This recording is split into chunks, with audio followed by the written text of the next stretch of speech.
What is up, everybody? Welcome to the Wingin IT podcast. Jack, how are you doing, man? I'm good, man. Just living in a real space right now that I'm in a VR all damn week. So okay. All right. Andre. I mean, look, if anybody is watching this live, all you gotta do is read my screen for just a second. Mhm. Just a second. Oh God. And maybe you'll have hope. Oh, I just saw that down at the bottom. I didn't even notice until you said something. I'm just gonna say this right. All hate mail needs to go to get my dear guy. And Look, we gonna go retro with this. All hate mail, go to gvgiu@gmail.com and you can send it with a smile on your face. I don't care. all right, so before we get to our very first Q&A, thank you everybody that actually sent in questions via the Discord and Twitter. We really appreciate it. Before we get to that, though, we do have a couple things that happened last week. First of all, the Pokemon presentation. I want to get you guys quick thoughts on it. We already did a live reaction for it. I didn't hate it, so if you want to see it, you can see it on the channel. It's in one of those playlists I got. Jack, you got any thoughts on it? No, not really. Not really. You didn't like Pokemon Sleep, though? Look, I almost went to sleep. All right. I took a look, and I'm scrolling. Like, there's got to be something here. Because I mean, we've seen their presentations. There's always a little fluff stuff in the beginning. Then you get like that major hit at the end. Then I saw it was over. Like, yeah. That was it. That was a presentation, huh? All right. Yeah. I mean, I still do think it's funny that they show like Pokemon Go with nothing but adults and no kids. I mean, that's essentially how people were playing it because the kids were just an excuse. Yeah, the kids. I remember when I was playing it, there were people literally at the time I was in Georgia. People at the park all together. You just see cars pulling up. You would think it was a deal going on at the time. Everybody just waiting for the same thing. Like, yo, I know it's here. Yeah. Wow. Like people just grouped up at a park at night in a car. Look, Hey, people was going out in droves and search parties trying to catch Pokemon. No. Over a game that was made for your kids to get them to walk. Man. Well, it got a lot of adults to walk, and some of them even walked into a highway. Man. Hey, look. Hey, it was Mewtwo. It was worth it, goddammit. I thought that was fake until I actually saw it. I'm like, you a car in the middle of the freaking road to get out and catch a Pokemon? Because that's when Niantic had to go back and peel that stuff back. They had to back a little bit. Everybody catch some suits, boy. That's why I'm not looking forward to when AR glasses show up. It's gonna it's on the popping then. It's gonna be some Sword Art Online. Nah, the first thing is going to happen. The first ones is going to adopt his Pokemon company, and they're going to hit Niantic with it. Like, hey, can we add this Pokemon Go? Man. That's gonna be too funny because I can see that happening. Andre, you had anything else you wanted to add to that presentation? I mean, not really, because again, we all on the same page there. It was just nothing but adults. Yeah. But they finally just went up and fessed up and said, we know we designed this for kids, but we know who actually plays this. Yeah. Who's actually going to use Pokemon Sleep? It ain't going to be your kids. It's going to be you. It's going to be you, bro. It's going to be you laying down, napping with your Snorlax. Yep. They're finna sell them Snorlax beanbag chairs. Yeah. Oh yeah. What's up, Trinell and RJH? And congratulations on the PS5 and the Switch OLED. Oh yeah. What's up, peeps? Oh man, he went big time. He went got two of the big dogs. I see. Okay. All right. Everybody ain't able. I know, right? My man walked in here with two Hey, systems. what old boy said on Chappelle show? Hey man, we so proud of him. Let's rob him.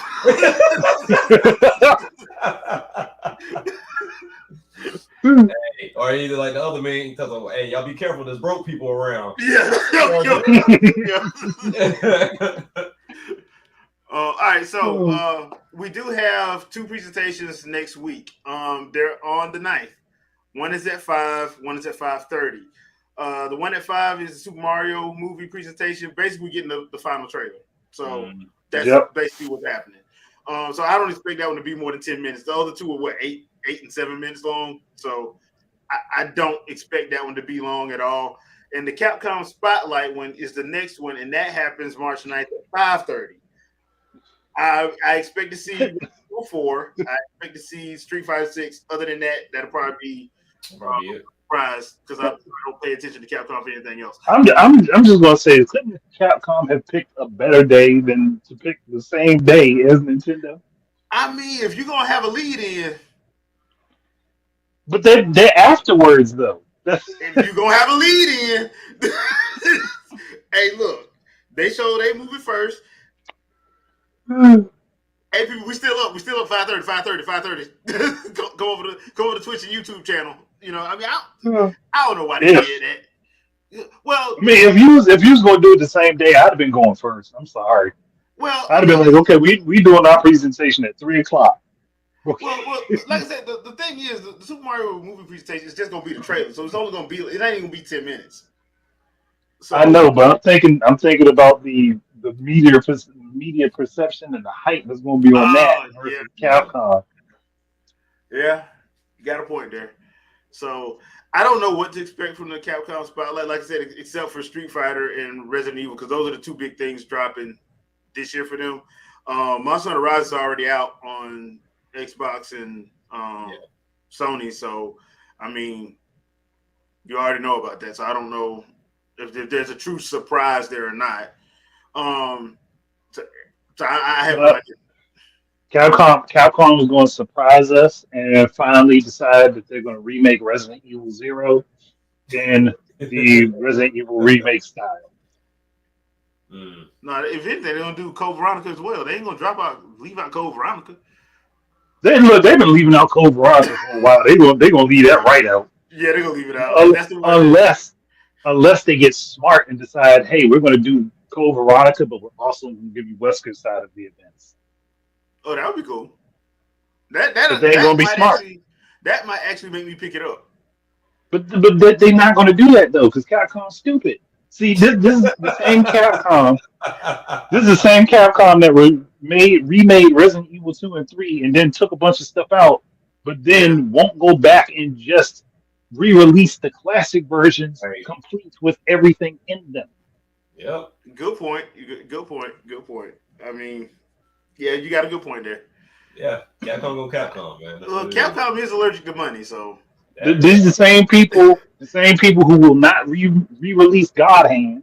The same people who will not give us a beautiful Joe collection. Nope. The same people who put out Street Fighter 2 50 damn times. And they have different titles.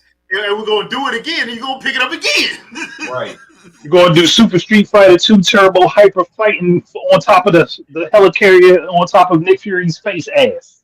Yes. Brawl Space Emissary version of Street Fighter. But I mean, this is also the same Capcom who literally ripped all my ideas for Street Fighter 6, but the important ones. Yeah, like Sean. You know what? I'm going to do it. I was toying around with the idea, but I am going to do that annoying thing where somebody's petitioning for something. And it's like day 1 of asking for Sean Street Fighter 6. Day 2 of asking. I'm going to do it. I don't know when I'm going to start it, but I'm going to do it. I'm going to do the same thing for Dino Crisis, because them dumbasses should have been remade Dino Crisis. Because I would have jumped on when the Jurassic World stuff jumped off. I would have. No. When Resident Evil 2 remake took off and then 3 took off, they should have been like, okay, let's redo Dino Crisis. Yeah, they should have. I mean, yeah, It is what it is. At this point, it is what it is. So, hey, who knows, right? All right, people. Time for the main event. We got questions. And I got answers. Have some answers. We got some answers. All right, so last week I asked people to either post questions to our Discord or on Twitter. We got a few questions that did come through. Thank you to everyone who asked questions. We really do appreciate it. First up, Eric A. Dub, and this is from the Twitter side of things. What do you think Nintendo would do to top the Switch? So, Andre, I'm gonna start this one off with you. How about you start this one off? You don't want to start with me? Yes, I'm I going to troll do. this one. Okay. Switch Pro. Hey. All you analysts out there, you finally get your wish. The Switch Pro is going to happen, and it's going to have none of this shit you asked for.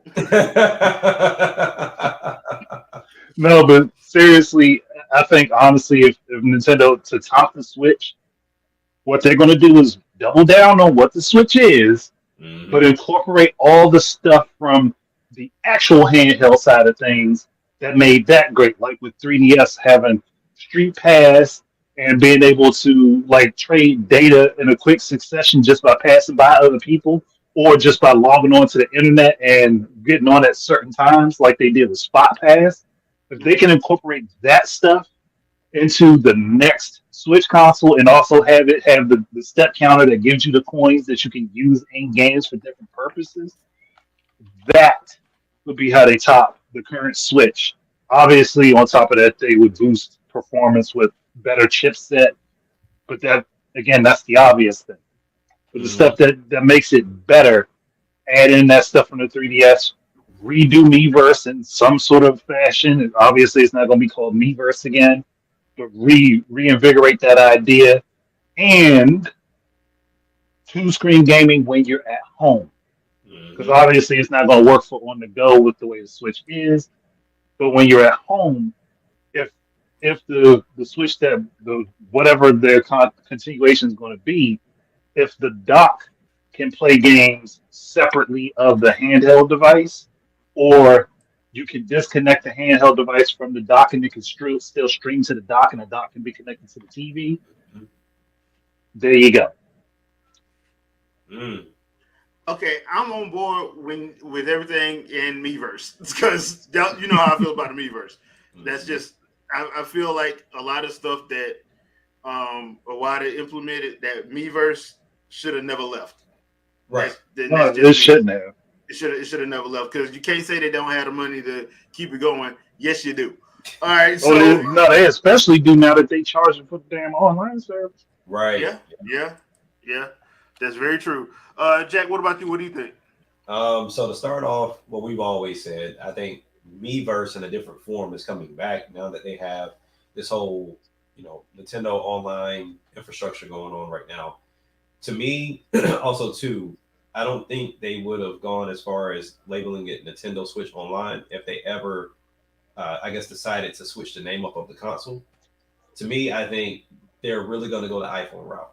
I'm gonna be all the way honest with you. I think they're really gonna go the iPhone route, and we're gonna stay within the Switch family, but there's just gonna be something else added on top of it. So I saw like a lot of people posting like Switch 2, Switch Plus, whatever they end up calling it. But I think when you have infrastructure that's gonna carry on like we know it is, because this is gonna be their online system. They didn't have anything really established to carry forward back in the day, but this is what's supposed to carry forward. All your purchases, everything else. So calling it Nintendo Switch Online, I think that Switch, name is going to stay, and they're just going to evolve like we do with phones. Yes, I think we're going to finally get things. I think at this point in time, Bluetooth is going to get a lot better because right now it is a bit of a struggle. But then also too, I think we're going to revisit the whole Wii U idea. So when we talk about the dock, yes, you can dock and play with multiple people with multiple controllers, but then at the same time, I think that dock is going to have something special to where it can be asymmetrical for you to be able to have these talk to each other.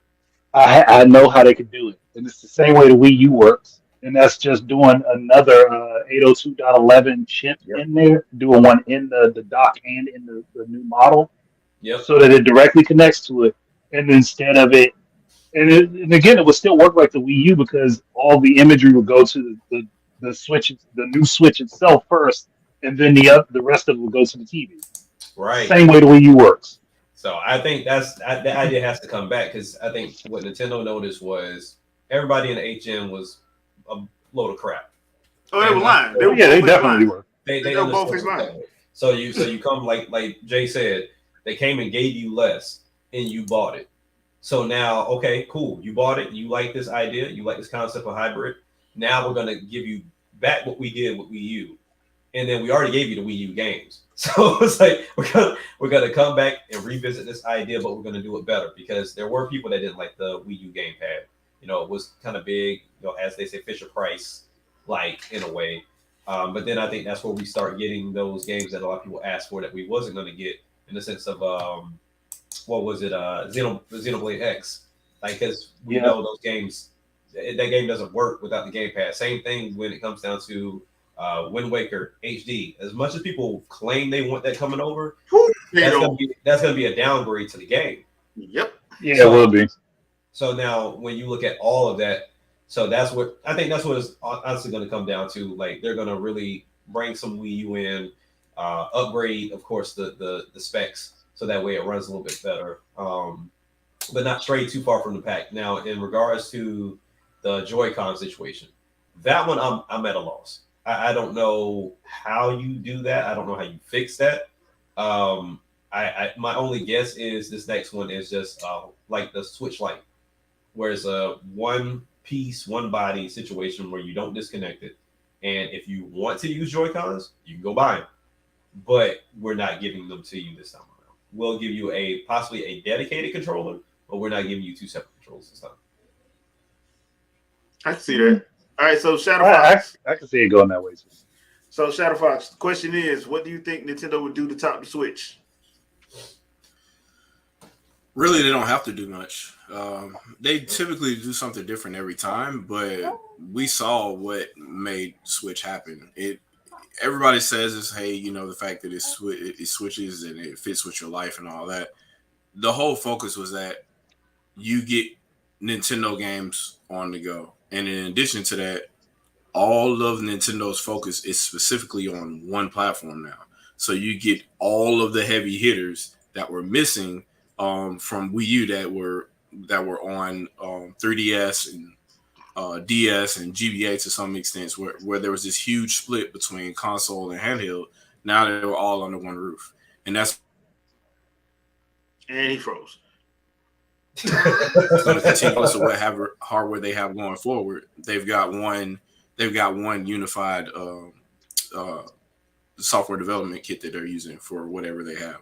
So I don't really think there's going to be anything for them to do other than push out more games. They'll just say, hey, it's more new games. If you want the games that we're going to make going forward that are exclusive to this new platform, then go buy it. And people, and everything else will be backward compatible anyway. So But that also lends to. I just thought about it. Also lends to what I was saying with the idea. If they're going forward with this, that would also mean that they could add in DS games for NSO and 3DS games for NSO expansion pack. So if they would go the route like it was talking, where you could play the games on the handheld, but also transmit directly to the dock, and the dock be connected to the TV, which obviously means that there would have to be some sort of processor inside whatever dock they create. Mm-hmm. But it's doable. It won't be one of those things where it's a struggle to get it up and running, but once they get it going, it'll work like the Wii U did. I just want two things. Give me my damn GameCube Switch, please. My GameCube online, please.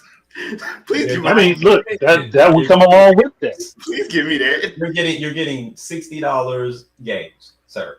You're getting maybe 40 to 60. You're getting those, and I love that. But give me my goddamn GameCube. I am greedy now. You know what? To be honest, because this whole generation, I've been saying, like, Nintendo shot the biggest bird to the gaming industry when they did this. They were like, okay, all right, we're gonna call you bluff. We're gonna pull your whole card. Yeah. We're gonna strip everything out of our previous system and give you the one thing you said you wanted. Y'all loved it. Yeah. You loved it. But it's so funny. It's so funny to see the opposite takes of the things that they were complaining about before. Remember when it was Wii U and Wii? It was like, why do we have to pay a la carte for all these games? Why can't we just subscribe like PlayStation Network and get all these games? And now Nintendo's doing it. Now they're like, I wish I could just buy them all. Why can't I just buy the ones that I want? Wait, which one is it? Now the smart person that I was back in the day, I kept saying, hey, you don't want one of these options. You want both of these options. Yeah. Communicate that, but you only communicated one. Right. The loud minority, they won, but did they?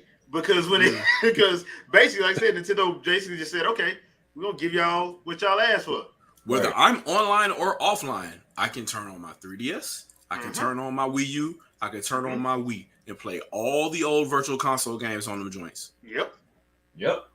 So I think what's going to wind up happening, honestly, they're probably going to go back to a couple things that was in the Wii U, like the Miiverse stuff, because one, it was a good thing, and to have your own dedicated social media platform, that was awesome. That is awesome, and honestly, they need to do that because can we be honest? Twitter's for the birds.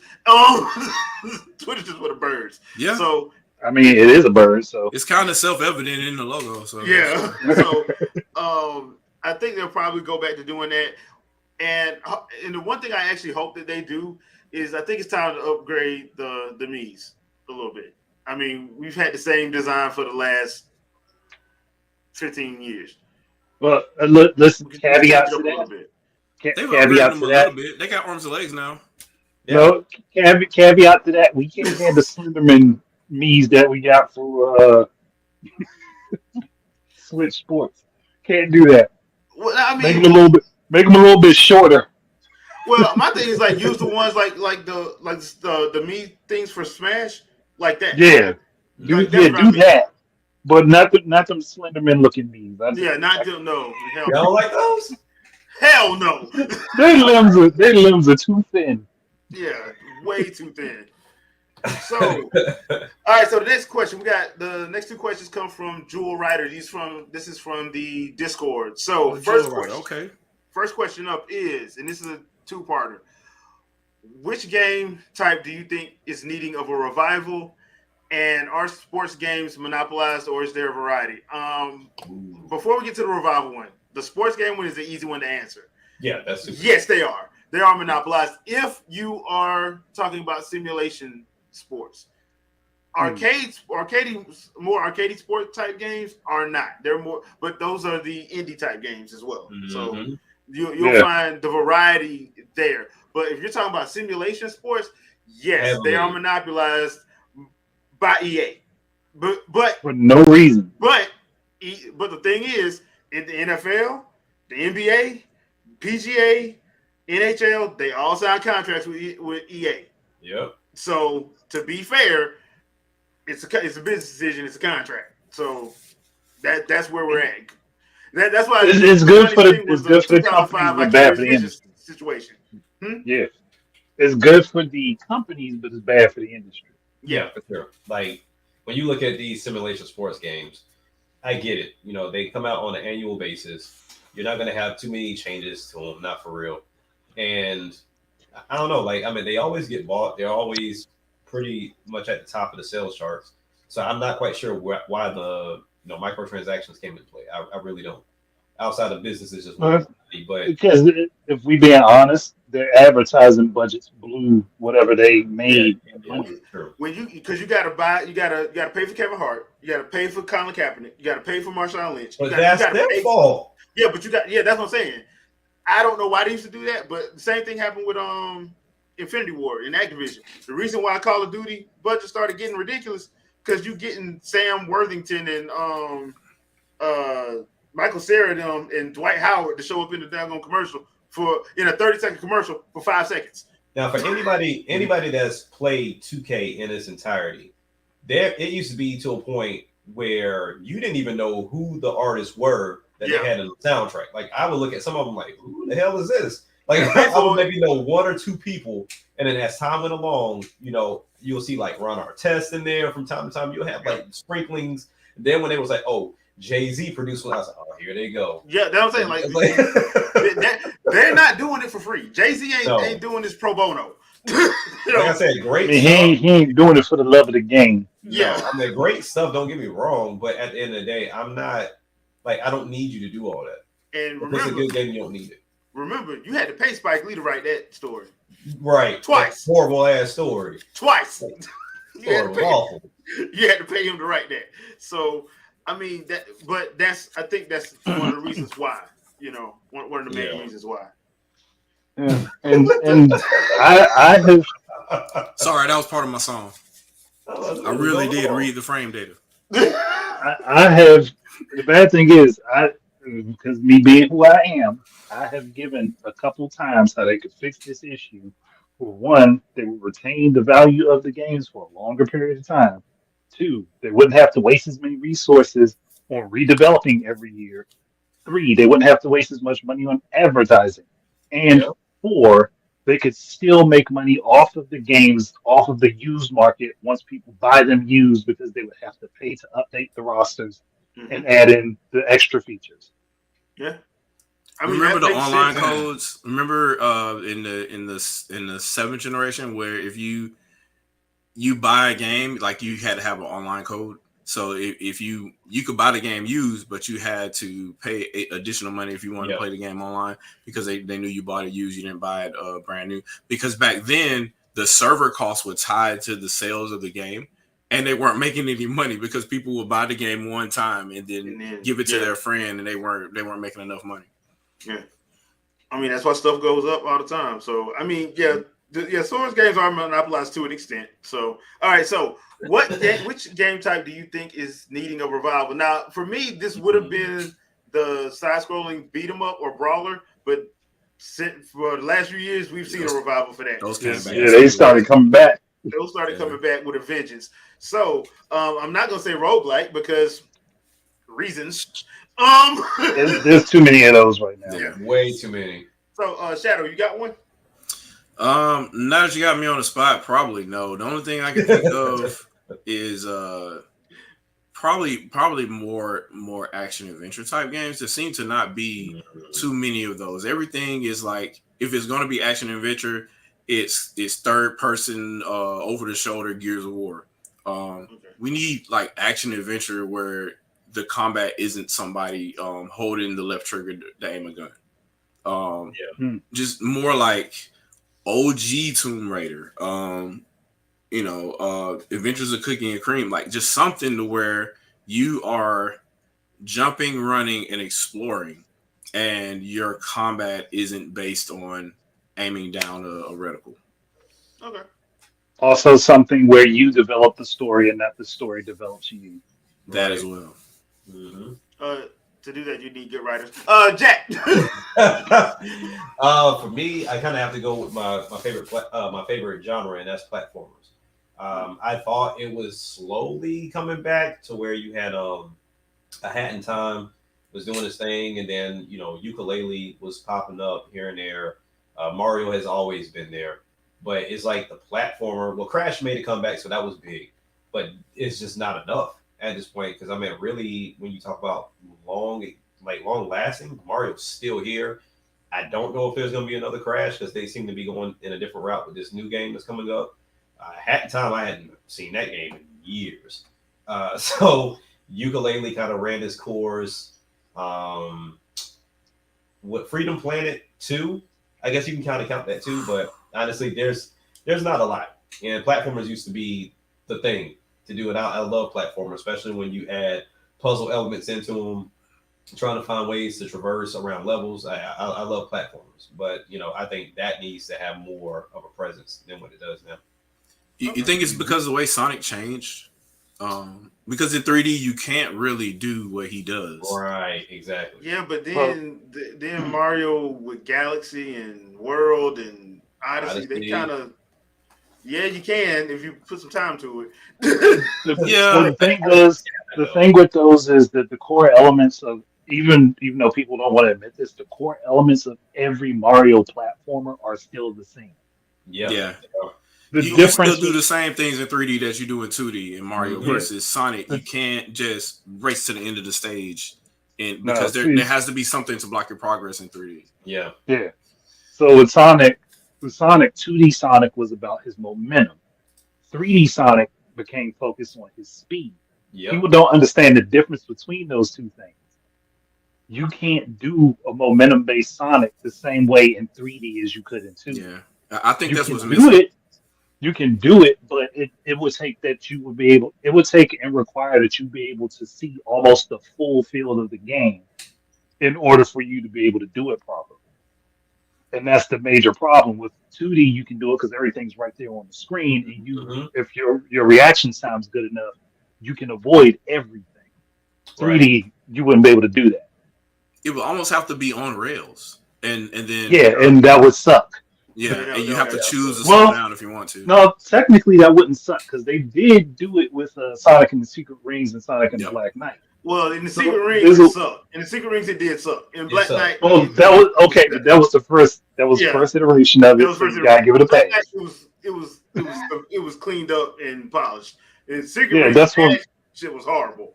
Yeah, they were learning then. They were like, hey, go through this punishing level 9 times so you Yeah, can like unlock. Yeah. So Yeah, I don't know. And then Brand Smith, perfect. Raven. Where the hell is Raven? Ubisoft. Like that, y'all He went died. game as a service thing and then just left him in the dust like he Well- wasn't. You know what I'm saying? Like I don't understand that. I mean, and then you have so many other games that I think you can kind of put in like an action adventure column, like the Dark Side of games and Soul Reaver, but they have platforming elements in them.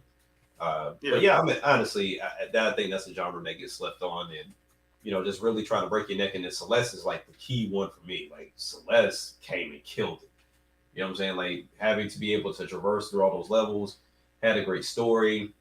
It didn't need crazy graphics. The music was great. And then if you really wanted more of a challenge because the game was already hard, check out the B side. And the B side can kick your ass on top of trying to get all the strawberries within every level. That will disappear if you don't get them fast enough. Like, yeah, Celeste was top notch for sure. But it was like Meat Boy on crack. Exactly. Mhm. So like that one, I feel like came and just knocked Super Meat Boy out the way. But yeah, I mean, love Mario, but Mario needs some competition. Like super. Yeah, he does, and his competition needs not being part of his family. Right. People try to emulate it and they still can't do it. They've nailed down, and somehow they figured out how to do it in 3D space. They've nailed down this because it's not realistic. It's this weird in between of realistic and cartoony expectation of a jump, how you land, and what momentum you have to continue running after you land.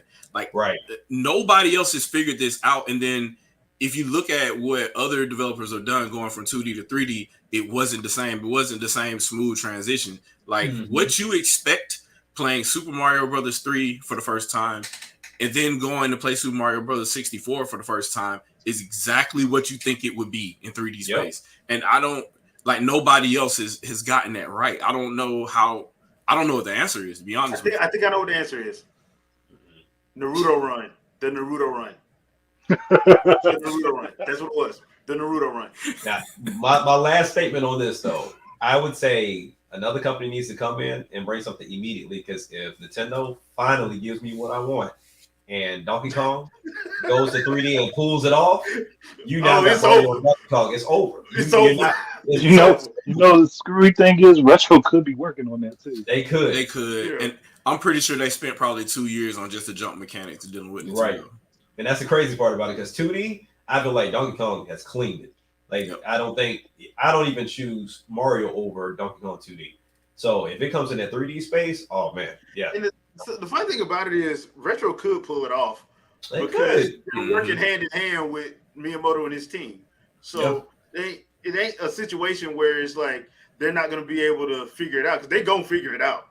So whatever they did in doing their original Donkey Kong Country Returns, they have carbon copy cloned what Rare figured out, and we know how Rare did it. They reverse engineered Nintendo's games. Yeah, they That's how Nintendo hired them to begin with. So they knew everything Nintendo knew. So they knew how to copy the mechanics of Mario to make Donkey Kong Country, the OG one on Super Nintendo. So somehow Rare is like, let's look at what Retro said. Let's look at what Rare did, and then they were able to copy it with Returns and Tropical Freeze. So if anybody could do it, it would probably be Retro. And they got enough employees, because remember they was hired. They went on a hiring binge like crazy because they was working like 3 different games. Yep. We still don't know. They could still be working on 3 different games. Well, we don't know what I think one of them is a 3D Donkey Kong. To be honest, I think one of them is a 3D Donkey Kong. We know the other one is Metroid Prime, but there's another one that they were working on too, because they were working on 3 games. I mean, what if they are completing the trilogy for Donkey Kong Country Returns? To be honest, because we did have Donkey Kong Country as a trilogy on the SNES. Yeah. And then they haven't made a 3rd game in that style for themselves. For their games. That's a good point. Okay. They can make a trilogy. Mm-hmm. Yeah. All right. And we can't count the Tropical Freeze that came out with Funky Kong on it, because that's still the same game, just with easy mode. Yeah. There's one thing I want to mention as an alibi. I don't know if I might be the only person that remembers, but the game that Retro was working on before they were forced to do Metroid Prime, that original engine was a 3D action adventure game where it was like 3 female heroines. Yeah. And they were supposed to be like attacking some type of compound or something like that or whatever. And that would be great for Nintendo to have some lead heroines other than Zelda and other women in Xenoblade that are nuclear weapons. Can we not have nuclear weapon female heroines? You don't like Nintendo's version of Frank Castle? Look, Samus was the original. It could just be an able woman, like Lara Croft or something. It doesn't have to be, hey, I'm a nuke. And I'm you don't like right up under your name is the Frank Castle of Nintendo. Why are you saying? I mean, it would just be cool to see what Retro was working on if they were able to. Why are you hating on Nintendo's version of Frieza? This is true. This is true. They're like, hey, we killed her in the 2nd game, so now in all the other games, she'll just be invulnerable. She's gonna blow your planet up too. Yep, and then we'll give. Not only that, we'll take Peach, clone her, and then both of them are really well versed at using a frying pan. Yeah, they're just insane. Yeah. But just a real. I won't say realistic, but a stylistic looking heroine that is actually vulnerable. Right. Like, look, you know good and well, Nintendo does not do realistic. They do not do realistic. That is not what they do. Nintendo's like, hey, you want a realistic art style? Pikmin. Yeah. Here's your Duracell batteries. All right, Andre, you got one? Well, I mean, I got one because I've been on this kick as of late, and because I like to, chop down Capcom from the knees. But a tank, old school style tank controlled fixed camera survival horror game doesn't necessarily have to be zombies.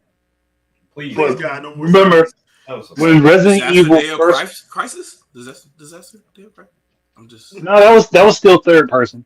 That was 3rd person and on rail shooting, which shouldn't have worked, but it did. Shouldn't have worked. But remember when Resident Evil first got popular, a bunch of games cropped up that were of a very similar quality, and most of them were good. And I'm like, if more people did the survival horror with the puzzles and stuff like that, it could reinvigorate it. It could be more interesting instead of, hey, we're just going to do a cover shooter, or we're going to give you bad 80s B-movie scripts and throw characters into situations that don't make sense. Come, make it fascinating at least.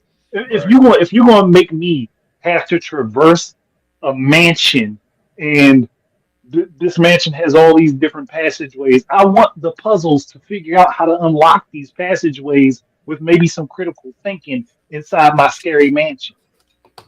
Good point. but Like, that's damn. away from me having an on-rail shooter though.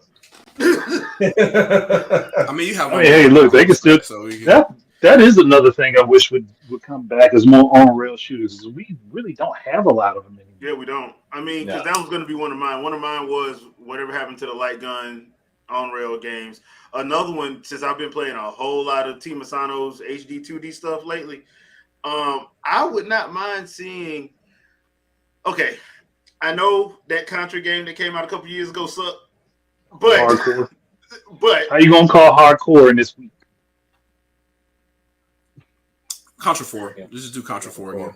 yeah. So what my Contra suggestion 4. was going to be was like the shooters from back in the day, like those type of shooters, like the old school Contra ones, like but done in a completely different style, you know, because I'm sorry, the HD 2D stuff is working for the SNES vibes and the Genesis vibes. Yeah, it's just working. Yeah, I wouldn't mind seeing something, you know, because those type of games, like when people talk, there's a reason why when people say Dark Souls is the hardest games, there's people from the 80s that start laughing at them because they never played the original Ninja Gaiden trilogy. They never played Contra. Ooh. Hey, don't even have to be the first Contra. It could be Super C. Yeah, Super C or Alien Wars. And those are not as hard as the first game. The name. Nope. Those are not as hard as the first game. Or because you get better weapons and right. The first one you just die repeatedly. Look. When you get a second person in that game, you convince somebody to play with you, only to use them as a human shield. Yep. You know. I'm stealing all your men. You go ahead and die. Yep. I'm pressing answer. Like, look, taking all of them. You got that one friend that's not good at the game, but then they want to come back and like, no, hold on, wait, don't come in yet. Yeah. You get to the boss fight, come back now, so they can take a bullet for you. Basically, I mean, that's pretty much how that happened. No, let me get to the boss fight and we can take them on together, knowing that they're going to die 30 seconds in. Yeah. Because their reaction time suck. So, stuff like that, like I miss that type of stuff, and like I said, I think Team Asano hit something a diamond in the rough with how they doing the HD 2D stuff, because I really think that could actually work on multiple genres outside of the RPGs. I really do think it could. You know, I'm playing through Octopath Traveler 2 now, and I'm like, yeah, I would love to see. So Live Alive has one of the chapters is an old school Western. I would love to see that in an HD 2D style game, old school gun Western. Secret of Mana. Yeah. Mm-hmm. Secret of, yeah. So there's a lot of stuff I would like to see that I think could use that and marry it with that, because I think because all y'all have played some of those Team Asano games, right? Yeah. They keep getting better. Like they keep upping it. Like, okay, we got Octopath Traveler. I'm like, damn, this is actually looking pretty good. It's pretty cool. We get Triangle Strategy. Damn, that look even better. Live Alive, which nobody knew was coming. Yeah, like where that come from? Close. Yeah, Live Alive. You're like, oh snap! This is. I'm loving this. Octopath Traveler 2 looks way better than Live Alive. They keep upping it every time they put another game out. So, as far as looks, as far as visuals, as far as gameplay, as far as music, like everything together, just beautiful. So, yeah, that's mine. So, all right, let's move on to the next one now. Dark Void. Wait, 1 second before you run to the next thing, because you said that HD 2D stuff, and then we just talked Contra.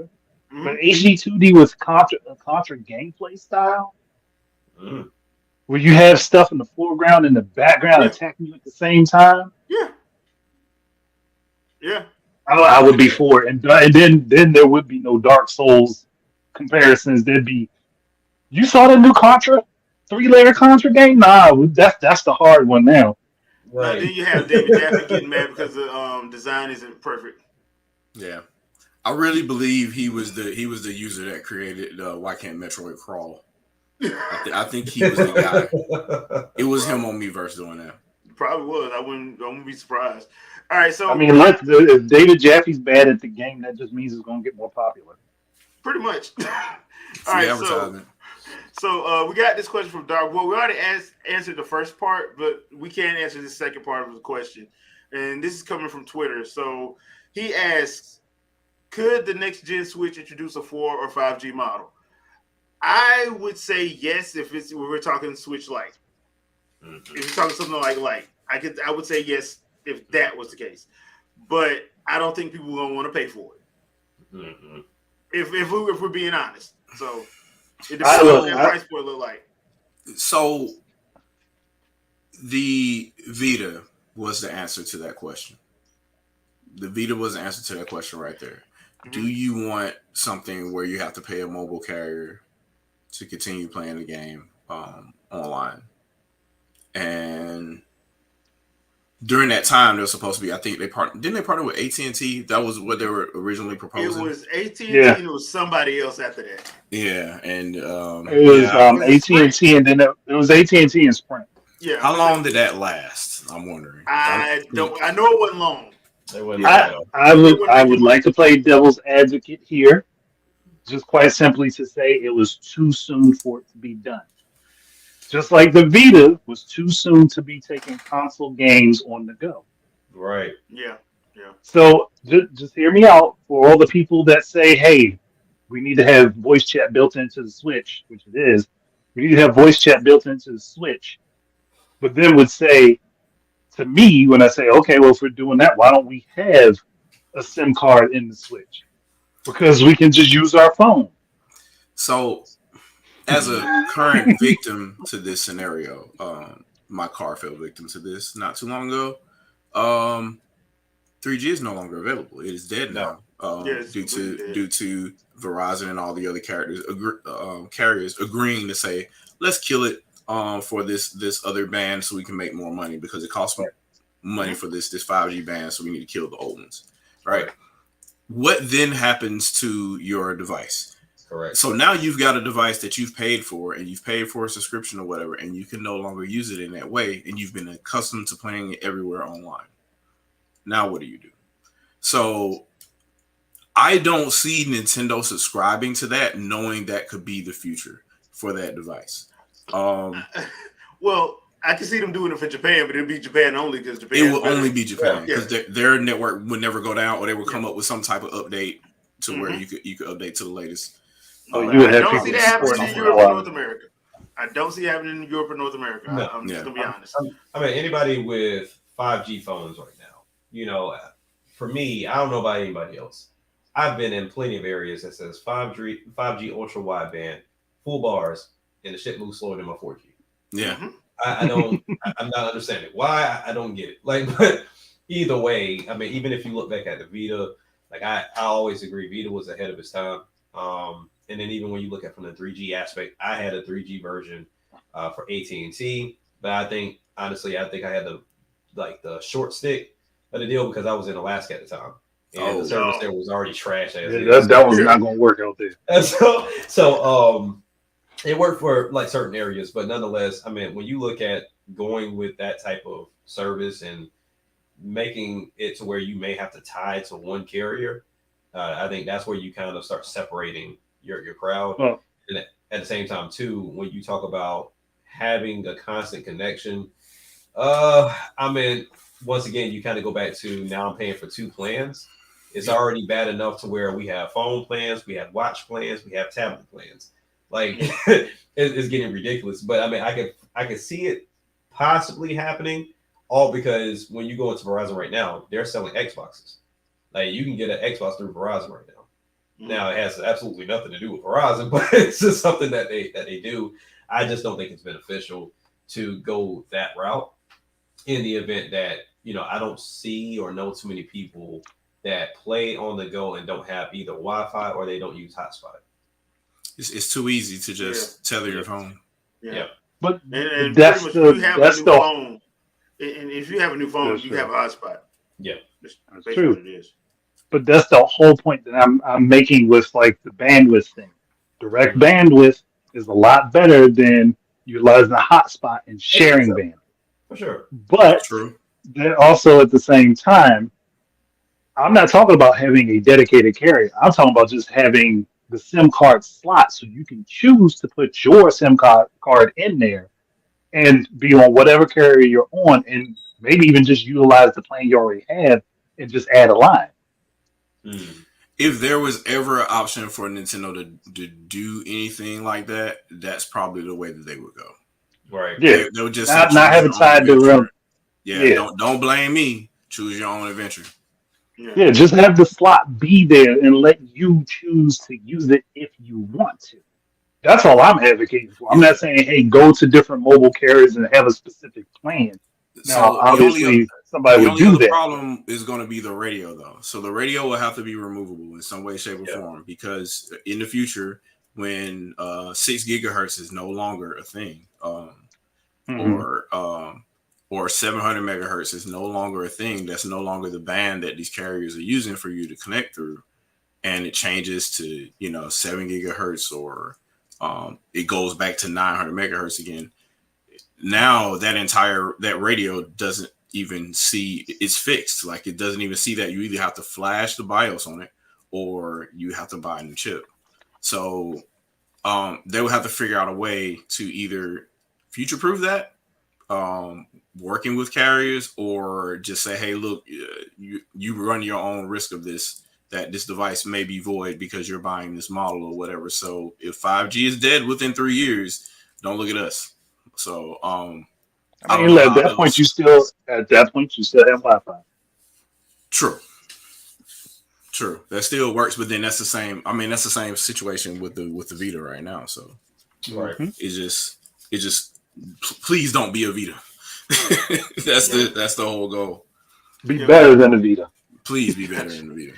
All right, let's get on to the next one. So the next one comes from Rob, Ruler 2 Review. He asks, do you think that the gaming audience could ever embrace dual screen gaming again from any company or on any kind of device, or was the Wii U DS family the last time we'll see it happen?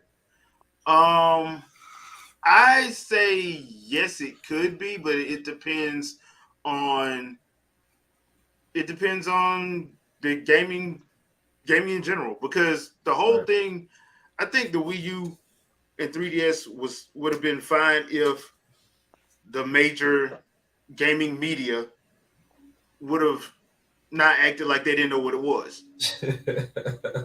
That's why I think it wouldn't take off.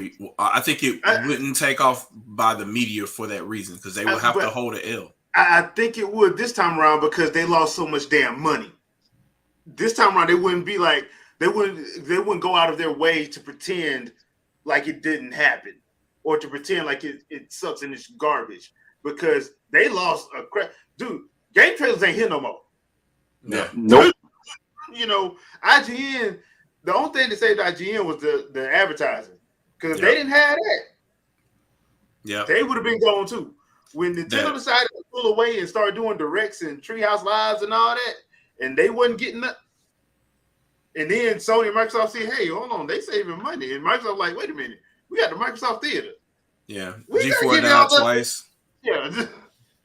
G4 died twice. They tried to run their own show. What was it? G4? That died. Yeah, that died. So I'm like, I think this time around, they can't afford to do what that do.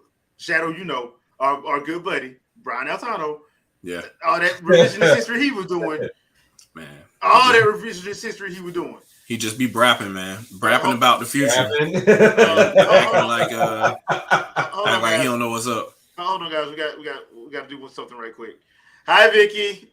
Hey, Vicky. Yo, Debo. All right, so I think it could work, and I don't mind whatever company does it. I mean, as long as they implement it properly, as long as it's properly run smoothly. Because, like I said, I love Wind Waker and Twilight Princess and Wonderful 101. It's genius. Yeah, and Xenoblade Chronicles X on Wii U. I love those games. So it can be done and done properly. So I think the gamers would love it. I think it'd be a great reception for them. It's just like when there's a great reception for something, at one point in time they had the capacity to change the narrative and Overton window to say that people weren't liking it. Mm-hmm. So the question is, do they still have that power now? I don't think they do, but they had a potential to if they try to sabotage the system early, like they tried to do with Switch. It might work this time. Who knows? But I don't. For some reason, I just don't think it will because I think that especially with people pulling the receipts, why the IGN scrub all their videos in? Yeah, Right. People started pulling receipts on them. Yeah, I mean, looking at this whole thing, I mean, even if you do a comparison to the Wii U, the one thing that we have now that we didn't have then was Nintendo Directs that could kind of, tailor the narrative. So then you also they've been through it. They understood what worked, what didn't work. This wouldn't be like the first iteration because we understand anything new that comes in. The hardest thing I think for some of these manufacturers or developers is trying to get other developers on board.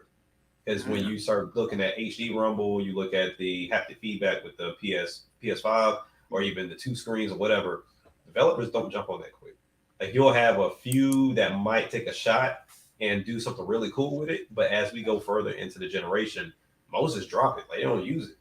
So like even for example with the PS5, like the haptic feedback stuff, and then also with PSVR 2, there's only a handful that do anything with it, and even then it's very subtle. Like they don't do a lot with it. we kind of knew that was coming though. Yeah, we already knew that was going to happen. So it's one of those things to where if you're going to use it, I would say don't cram it down people's throats. Make it something that's very simple. Whether that second screen is a map, easier for you to fast travel.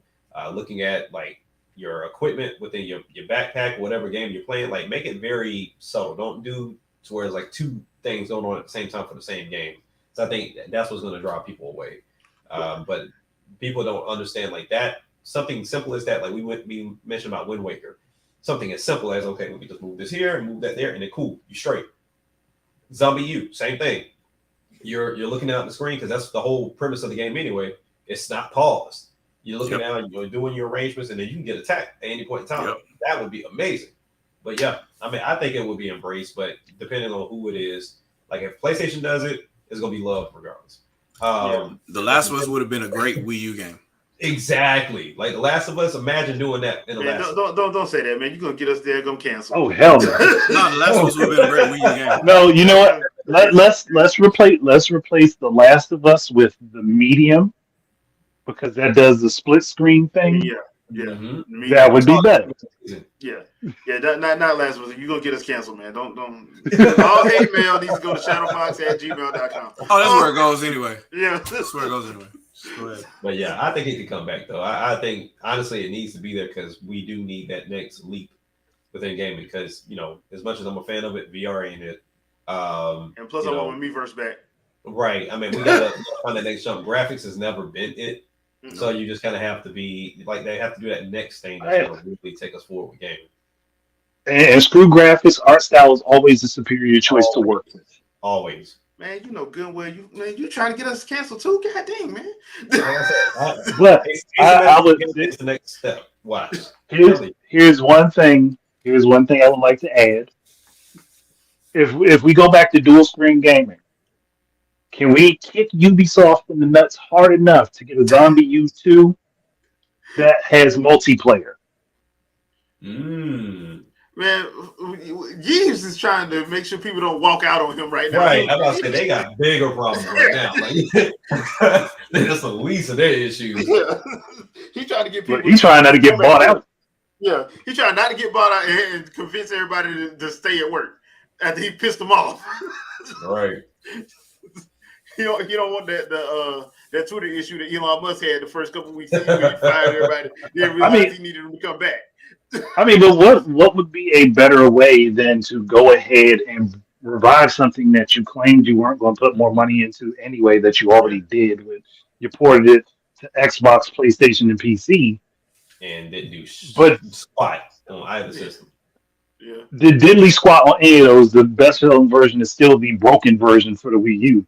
So what would be wrong? The broken version wasn't broken. Well, that's why I said it the way I said it. Go ahead, remake that game with dual screen support and have online multiplayer, and just the way the raids could work in that game, and have your buddies oh man, I found this thing. Let me put it in my backpack real quick, and you actually have to use your screen to pick the item up and slide it into your backpack. and have your partners looking over your shoulder, watching your back with, yo, drop that real quick. They coming now. Like that would be fun.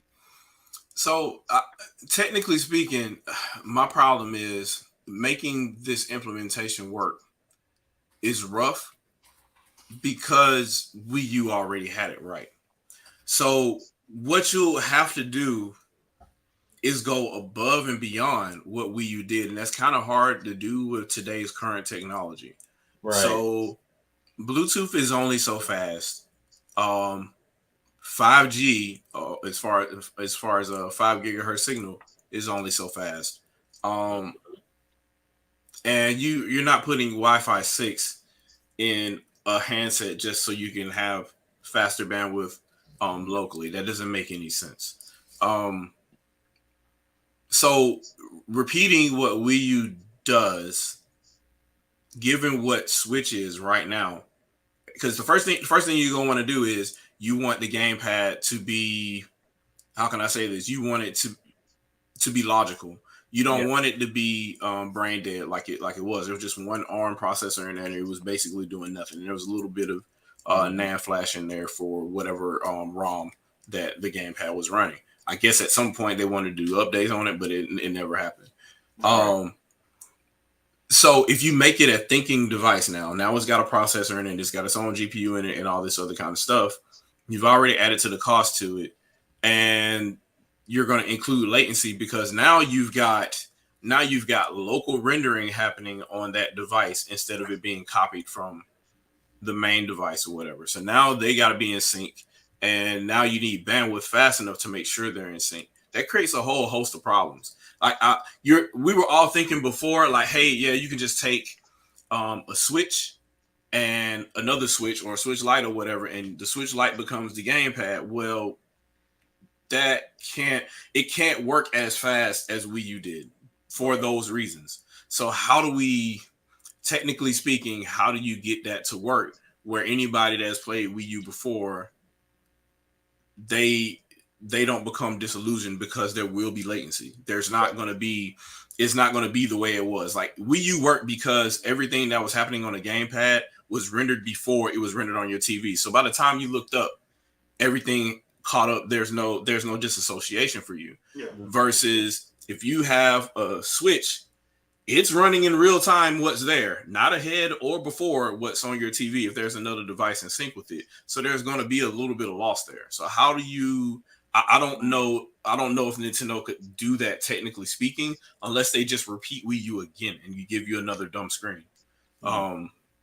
That's the only problem that I have with that as far as them making it happen again. That's the only thing I think, other than they do this thing, make a device powerful enough to drive two screens at one time. And you literally have, and the second screen is tethered. Oh, wow. That's the only other thing I can think, really. Well, what about what I was saying earlier, where you make the device do the processing, but then make the base of it the dumb base and make that the dumb screen. Yeah, but that would be that would essentially be Wii U 2 again. It'd just be more powerful Wii U. But yeah, so like you could take the tablet out as its own gamepad, separate, and play a single screen, but then also still have it do what Wii U did, just in reverse, where the base is the dummy and the controller is the full suite, and then I get what the base you're saying, because screen. that's literally what Wii U did. Yeah, it just sent the display faster over wireless than it did locally. It intentionally delayed the local display for you. So yeah, you're right. You could do it that way. Wow, in real time. Look at you checking me. Oh God. Yeah. Look, So when I was thinking about it, I was like, okay, if we just did the process backwards, where it started out in the gamepad and you give it like a slight, maybe like a half-second delay so that the TV would catch up with it, everything works out. This works. This works. Come on, they might be doing this. Who knows? Yeah. They might be doing this for real. All right, I was gonna pick YT Poison's questions, but we already answered them. So we already answered earlier. So this next question comes from Trinette. Trinell asks, at this point in the life cycle of the ninth generation of systems, have games begun or have truly utilized all the systems, specifically Switch, Xbox, and PlayStation? What feature of a ninth generation console do you wish more developers used? Pause. Are we acknowledging Switch's ninth generation? We doing that? We should. We should. Well, Okay. listen. Okay. We know Trinell is one of us No. who actually acknowledges things for what they are. Yeah. I just wanted to be known just as whatever. Well, here's the thing. The only system, honestly, that has done what they've promised is the Switch. The Which ain't much. The Xbox and PlayStation have promised things that they have yet to deliver. You can look at the games. Gotham Knights was supposed to be 4-player split screen co-op. They couldn't do it. Halo Infinite. We all know about that show. That shit show that was. For me personally, this is as far as like, have they been utilized? Like, no. I don't even think. This is what happens when you throw power at the problem and you don't have a team of dedicated developers that know what the hell they're doing. Right. And programmers that know what they're doing. Where's my ray tracing? What them RT cores doing? But you threw power at the problem because that's what third parties kept telling you. Oh, we need power. We need power. No, y'all need to go back to school. Mm-hmm. And I'm not trying to be mean or nothing. I'm just being honest because, like, you come out 2 to 3 years ahead of the time the game releases. You say you can do all this stuff. The next year, it gets delayed. Okay, why did it get delayed? Well, we're still working on the multiplayer. Okay, cool. That's understandable. Stuff happens. Year 2, we haven't seen nothing from the first year that they said they were going to put something out. 2 years later, it's not 4-player anymore. It's 2-player. Why? Don't worry about why. Okay. Delayed again. Now it's just like, okay, now we got to get it out because we don't have a choice. We done told these people this game was coming out 3 years ago. So now they put it out. You got to get a day 1 patch. Game still doesn't work. You got to get people finding game-breaking glitches. So now you got to get another patch 3 or 4 months later. This happens on multiple games on those systems, even PC. Yep. To an extent. The only one that seems to have get their stuff right and their stuff work from day 1, even if it does get a day 1 patch because of something they, for whatever reason, has been Nintendo. Yeah. That's the ones who've been getting. Now, some of the games have had day 1 patches, but they've been for like stuff that they've said like, oh yeah, we just need to do this when the game releases. Yeah. So I'm like, look, I don't know what else to tell nobody, but some of these people need to go back to school because you have to, as Shadow, you like to say, you have to code to the metal, and these people don't know how to do it. I mean, I don't want to discredit developers. Publishers just need to pay them people.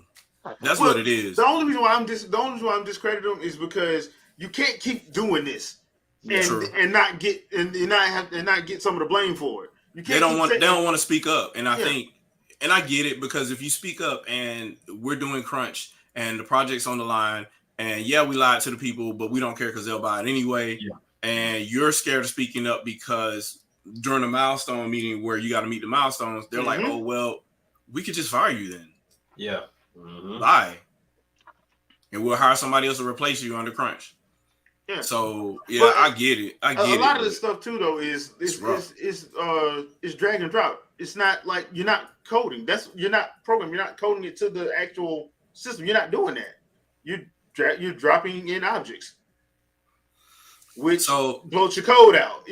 Anybody that took any kind of development knows that bloats your code, and you have to usually go in to try to figure out where the bloat is at. You find it, and you have to take out like lines and lines and lines of code because you're dropping an object in, but it's doing it generically. Why are we still in this day and age? Why are we still using CPU branch and SIMD threads on the CPU to process audio? Somebody explain that to me. On the PS4 of all things, which does has its own DSP, why are we using threads on PS4 to process audio? Then we have issues porting PS4 games to other platforms, i.e. Nintendo platforms, because, hey, we need all these other cores and we need this SIMD stuff to work on this platform. Why are you doing that in the first place? Yeah.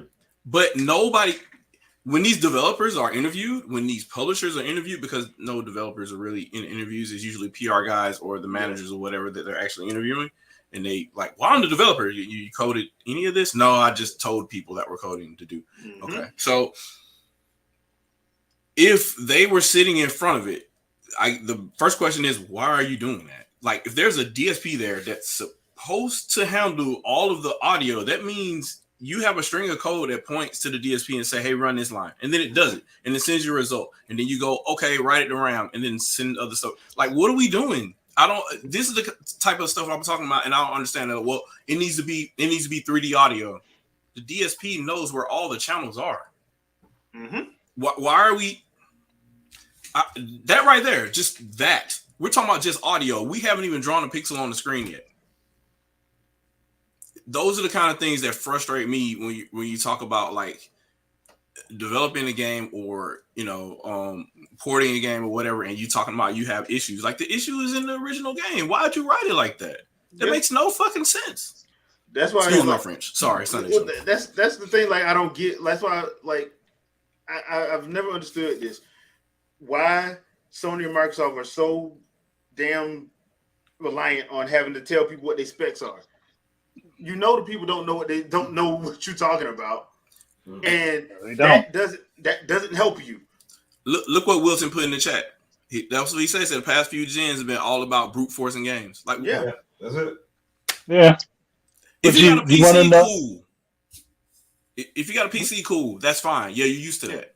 You should not be doing it on your console. No. But you really want to know the real problem? And as Jay said, it was the drag and drop stuff. And drag and drop has a generic list of coding. But if you could go in, you can simplify the coding instructions, which will stop the processes from repeating themselves, which would actually help with processing. It'll cut down on redundancy. But it's obvious that people aren't doing that. Mm-hmm. I mean, it's obvious. It's frustrating to me because code, for the most part, most code now is borrowed, because you can borrow, you can download a library from here or there, whatever, from anywhere. So it's not like anybody's out here just strictly writing code from scratch, from line 1 to line 100 million. Nobody's doing that. They're borrowing branches from here and there. They're borrowing subroutines from here and there. All this stuff is public now. So you can go to GitHub and pull whatever you need for the majority of. There are a lot of scripts out there. There are a lot of scripts out there for people to use. It just bothers me. It just bothers me because I'm like, why are we doing this? And you can't lie to us now, because we know what's in.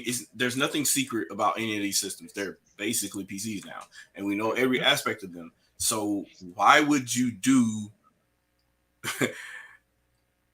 really, really bad things and then say that's a problem and that's what held up the entire production, or that's what's holding up a port, or when that's not true, when that is clearly not true.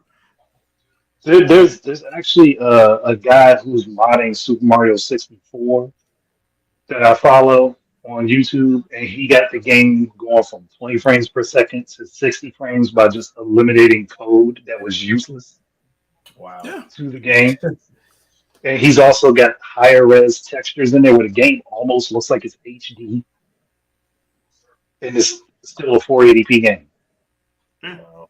I mean, that's usually what happens. Now, the second part of this question is, what feature of a 9th generation console do you wish more developers use more? I would probably say HD Rumble. Yeah. HD Rumble, video capture.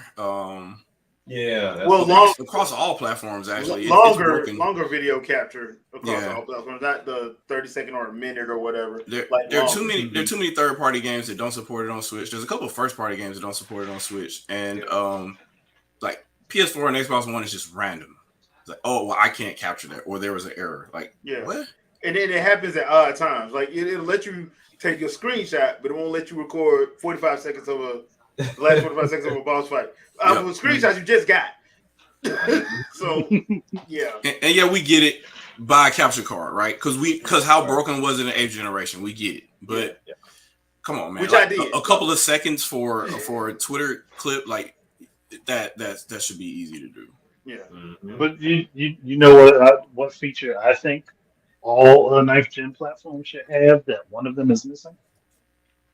What? Gyro. Oh, I was going to say Bluetooth. Yeah. Gyro. Yeah. But are they going to use it though? That's the problem. Like that's the key issue right there. My thing is that people have an ignorance of how it actually gets utilized, and there's only really one platform that pushes it. There's another platform that has it as an option that rarely ever uses it, and there's one that just doesn't have it at all. Yeah. Microsoft is all buddy with Nintendo. Why not implement this one feature into your controllers that will make them much better?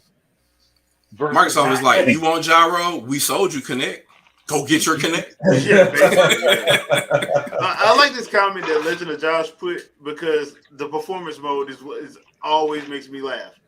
Mm-hmm. Because once again, your system's so powerful. Why does it need a performance mode? I rest my case. Well, that's because of the fact that their code is bloated all to hell. Like I said, but you got the lead console, you're the lead software, like you so powerful, that's supposed to eliminate all that stuff, right? You're the lead SKU. Everybody's developing off you, buddy. Problem is the lead SKU is the high SKU and not the lower one. Right. Yep. Yeah. So yeah. Jack, you got one for honestly, it would have to be the both HD ROM or haptic feedback. Like those things don't get used nearly enough. Like even with the triggers on the PS5, like only a handful of games really use it, and it's not a lot because you have like your shooters that'll use them, your drivers will use them, which that's what I love on Gran Turismo 7 right now. Like having that force feedback within those triggers is amazing, but really no one even touches it. So I would say just that. I mean, gyro's always been a thing we've always mentioned, but honestly, it would just be the haptic feedback or the force feedback that these controllers have. If I'm gonna pay $70 for a freaking controller, somebody better start using these features. Yeah. Gwen, I saw a couple of videos about people complaining about it, but then when I saw their videos, I'm like, you don't know how to use it. They don't know how to use them. Yeah. So wasn't the Dorito King every popular person on social media's favorite guy? Wasn't he like blowing on the controller? Yeah. It just happened to be a Sony controller. It was a Sony controller, so he loved it then. But oh man, don't get me started about his bias. But the thing is, though, people are ignorant to it because they're afraid to actually try to use it. And when they do try to use it, they go into it with a negative idea of how it should work versus actually learning how to use it. Let's just say we're mongoloids in America, though. So we I mean, look at what we do to our joysticks. That's why the Joy-Con drift is so bad here, and people in Japan aren't really complaining about it. We grip the hell out of our controllers and we squeeze. I never had Joy-Con drift. I've had it. I don't. That's my original. I don't. One set. And I don't. I've been playing my Joy-Con since I've had it. So. I to be fair, I played a lot of Ultra Street Fighter 2 on it. So that's why you ended up with that. Was your fault. That was your fault. I'm about to say, I think I was one of the unlucky ones. Mine was out the box. Okay. Like the moment you start playing Breath of the Wild, you got the defect. Like we just insert, like it was going to circle. So I was like, man, that's rare. Yeah. Oh, that's mad. You got one of the defects. You got the one that made. You got the one that was made by Mad Cats. Yeah, that is typical Mad Cats. You are Mad Cats control. You're just like. Okay, so I got to work against this, I guess. Yeah, but it was weird. When I sent it in, it was like, oh, we couldn't replicate it, but then like it was fixed when they sent it back to me. So I was like, okay. Look, they lied to you. They just swapped the controller. Hey, check those serial numbers. Hey, hold on. Do we got another great one? Yeah, it's one right over there. Yeah, give me that one. Yeah, look. Yo, Jimmy, can you replicate the serial number? Okay, go ahead, do that. Yeah, go ahead, do that. Yeah, now put this back in the. Now I need you to take it off gently, man. Like Jimmy, don't make me punch you in the face, Jimmy. Yeah, it's rough, man. Because like it surprises me. It's a pleasant surprise whenever I play a Switch game and HD Rumble activates. Like just out of nowhere, I'm in the middle of playing a game. I'm like, whoa, I felt that. Like it was just on this side and it's pulling me over here, so something's here. And then I go there and like it's a pleasant surprise whenever it's there. It's just like, the majority of the time it's just loud ass rumble instead of being the 3D space detecting thing that it should be. If it's supported at all. I play some games it don't even rumble at all. It don't even pick up. Yeah. Now, I do have one thing I want to say about motion controls. If Nintendo ever makes a replica Wii Remote and Nunchuck, and Call of Duty ends up on the next Nintendo platform like it's supposed to, like it's been intended, and they do cross-platform, everyone's going to want to learn how to use motion controls after that. Yeah. I mean, I already know how to use them, so I already know. I already remember what I was doing on the Wii U Black Ops 2. Yep. Look, you ain't supposed to be hopping and scoping people at the same time. Them conduit lobbies were live, bro. Yeah. Like you had to be there. Conduit 2, especially Conduit 2 live. Conduit 2 was live. And if you did not figure out your controls, figure out your boxes, you were screwed. So jump, aim down. Like the only thing I would want from a replica. How's he headshot me with a pistol and I got a rocket launcher? Yep. Cause like the only thing I would want if they do remake the Wii Remote and Nunchuck, do it without that damn cord. No cord. They had one at the end of the Wii's life cycle that didn't have a cord. That was a third party one that had a wireless tether. Yeah, it had the little tap to the end of it. Yeah, I mean that's essentially what the Joy-Cons are now. It's just just make them a little bit thicker or whatever. I just need them because like I have big hands, so I just need them. They need a larger size. It's like I don't mind the Joy-Cons on certain stuff, but they are small for me because my hands ain't little. I'm not 10 anymore. So essentially you just want to cut this in half, right? Just right down the middle. Why did you make me buy that? Why did you make me buy that? Why? I'm sorry. It's multi-platform. It supports all devices. It really does. So it really does. Oh, and by the way, I dropped it the other day. It does work when you shake it. So I actually dropped it and it did work. So my bad. So I think I just turned my Switch on just picking it up just now. But all right. So last two questions we got, and these come from FL21ID. I hope I'm saying the name right. But he usually drops in every now and then. We got two questions from him. They both have to do with something that we know about. So first question up is, do you think the Tales franchise is in jeopardy right now after the controversy surrounding the Tales of Symphonia remaster? I'm going to say this. No. It's more in jeopardy from what they did with Tales of Arise, trying to make it like Final Fantasy instead of Tales. Because do they even have the GameCube code still? Like I think that's probably the problem. Is one of the main problems is the GameCube code is not the full game. There was stuff taken out of it. When they brought it out for PS3, they actually put all the moves, all the mystic arts, all of that stuff was back in it. Now the problem was they couldn't, for some odd reason, they couldn't get it to work consistently at 60. So they had to scale it down to 30 frames a second. So it is, and they did have a little bit of, because I remember when I had it on the PS3, there were some spots where it did stutter, but it wasn't as bad as what's on the Switch. It wasn't as bad. But I heard my buddy has it on Xbox. He's a stuttering just as bad. So it's across the board. It's a coding issue. Yeah, it's a coding issue. So that's why, like they said, that they're working on a patch for it, because it's not just a Switch thing. It's across the board. Hold on, Andre. It's only a coding issue because the problem also happened on an Xbox. Yeah, that too. Right. Yeah. But I mean, it's the hardware if it happens only on Nintendo. Yeah. But what if it only happens on Xbox? Is that a hardware issue? If it only happens on Xbox, then Sony always wins, baby. Yeah. The powerful console, the powered all it is. Yeah. Yeah. But So but yeah, I then don't. but then what if it only happens on Sony since we're Yeah, going it's the there? developer's fault. What are we talking about? Hey, stop the show. Stop the show. You will not So- do this. In all honesty, I don't think it's in jeopardy at the moment. But if they don't go back to what Tails is and make it feel like Tails, then yeah, it's gonna be a problem. Like I like Tales of Arise, but it ain't. It don't feel like a Tails game. It feels like they were trying to make. To be honest, they were trying to make a Tales of RPG Final Fantasy. out of Final Fantasy game. That's what it feels like. And RJH made a very poignant point there.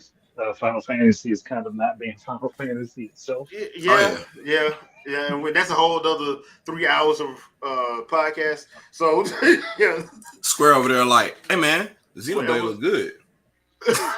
yeah, basically.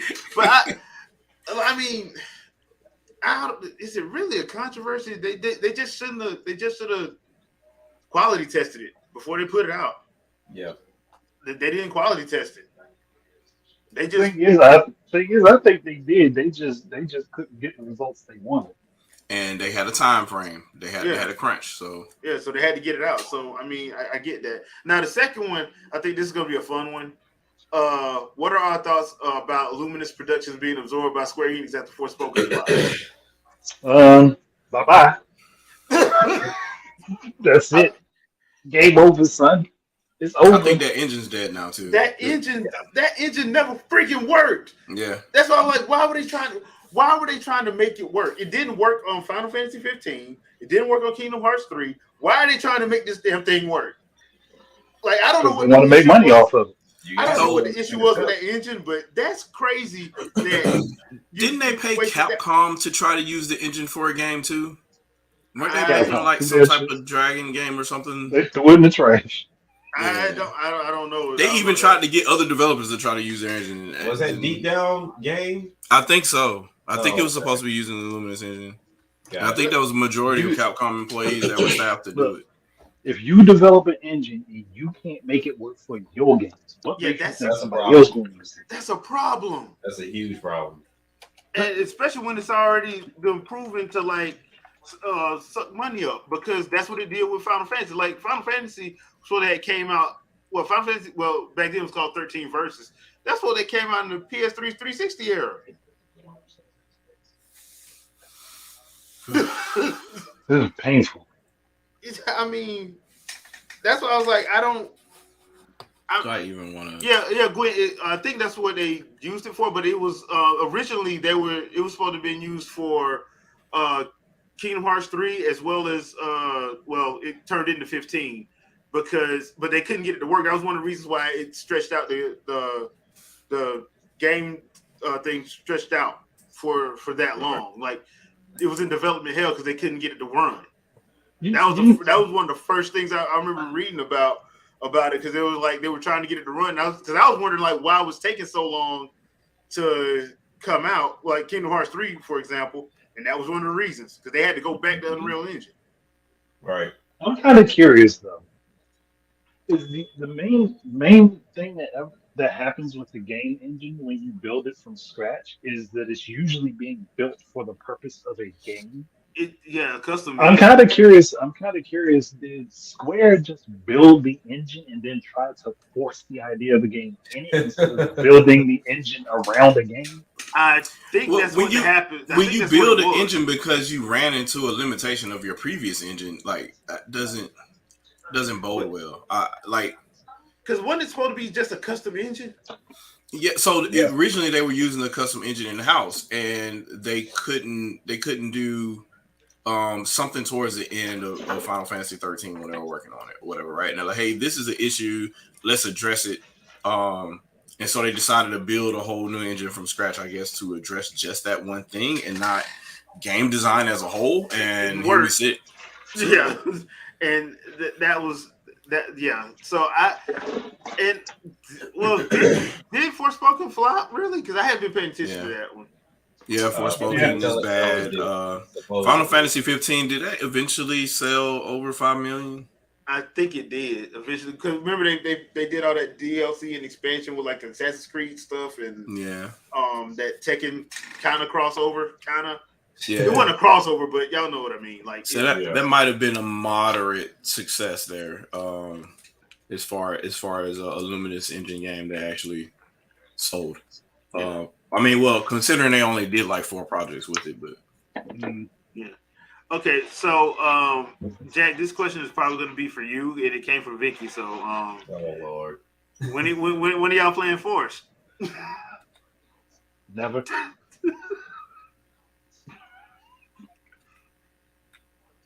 Y'all have an answer?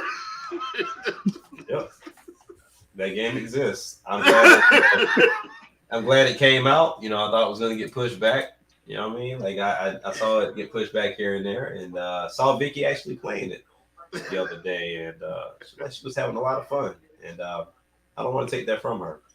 So I will be on the sidelines, not playing that at all. Because I'll be honest with you.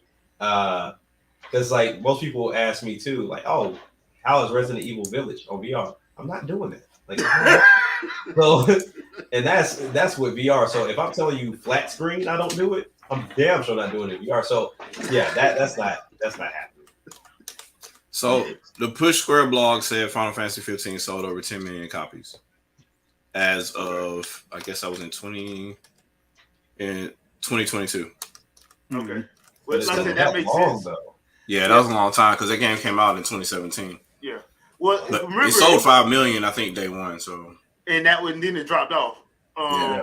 But then they started putting out all the other DLC stuff, and then like I said, they had that little thing with Tekken where Noctis was in Tekken 7, and I forgot what they got. So, all right, so Jack, all right, Vicky says this. I saw it. okay, I don't know how the hell do I provide commentary on it. they need to remake Forest in the Luminous engine. Then we're doing good. There you go. The shadow. I don't know how to provide commentary over that game because even watching her play it a little bit, I'm like, yeah, it's here. I don't know.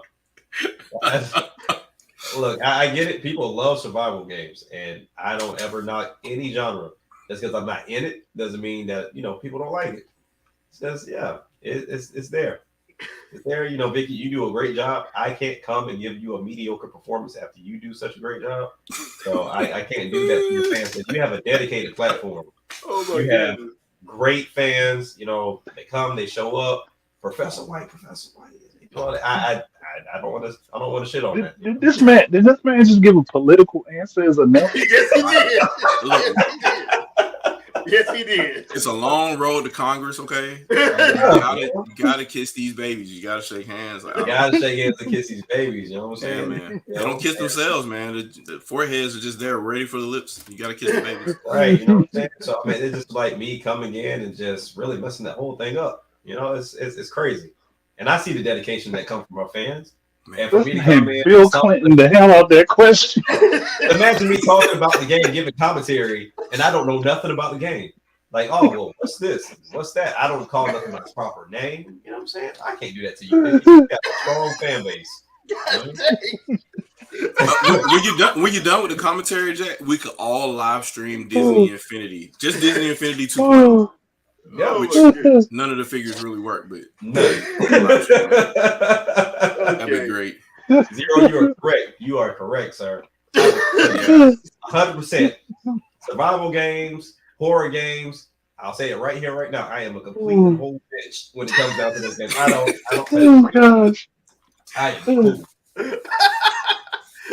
I say that with the utmost confidence. I am straight.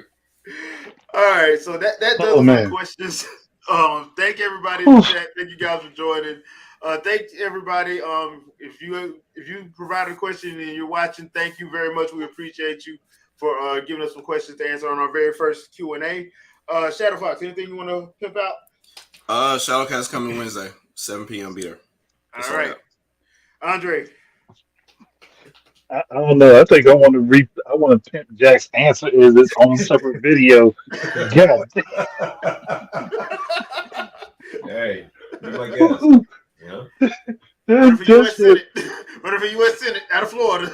Oh yeah, all day. I I can Oh guess man. the rest of them. It's only official if you get bobbleheads, though. You need Oh bobbleheads. gosh. Can't you get those made But kind of similar like pop figures? yeah, you can get Or those. you can get a Funko Pop, You can. probably. Oh, okay. I might have to try that. I'll do it. But I'm not specifically. I'm just releasing stuff that at random. So whatever you see pop up pops up. And if I decide to talk about somebody whose initials are A and S, I do that on my own. Those are my opinions, and I will Yeah. say them with my full chest. Oh, Mm. All right. Y'all heard it here first. All right, Jack, anything you want to pimp out? I'm supposed to be recording a video this week about my preview of PSVR 2 because I don't do reviews. But definitely give like my preview, give like my first thoughts on it of having it for it's been like a week now. I've had it, and between me playing it, having an opportunity for my kids to play it, and for them to kind of get a feel, coming from the Quest 2, and just kind of give my insight of like, okay, cool. This is what I like, what I don't like, games you should pick up, things of that nature. So it'll be something pretty quick. I'm not going into like detail what some of these other channels are doing and it's beating PCVR now. No, I'm not doing all that. Because it's not even that deep. It's it really isn't. Yeah. So, but yeah, I'll definitely go into that, especially kind of give people a heads up too. So where one thing I don't like what Sony did was like, we got like 40 games ready to go at launch. No. It's launch window. But not. Went in there, because I went in there ready to buy certain games, and it's either got just announced or it's got a future date to it. So, like for Creed, I didn't play Creed on Quest 2, but they enhanced it for the PlayStation VR 2. That game don't come out until April 4th, but they've been pushing it like it's already out. A whole month after the movie. Switchback, the main game that's like the little horror shooter it's not even out yet. So that a lot of that stuff they didn't tell you dates for a reason. Gotcha. Mm-hmm. Okay, all right. Look forward to that. I'm probably gonna have a couple more gameplays coming up. Probably tomorrow. Probably do a couple of live streams tomorrow. Probably jump back into Tales of Symphonia Remastered and probably Metroid Prime tomorrow. Probably 1 in the morning and 1 in the afternoon, depending on if I can get stuff done.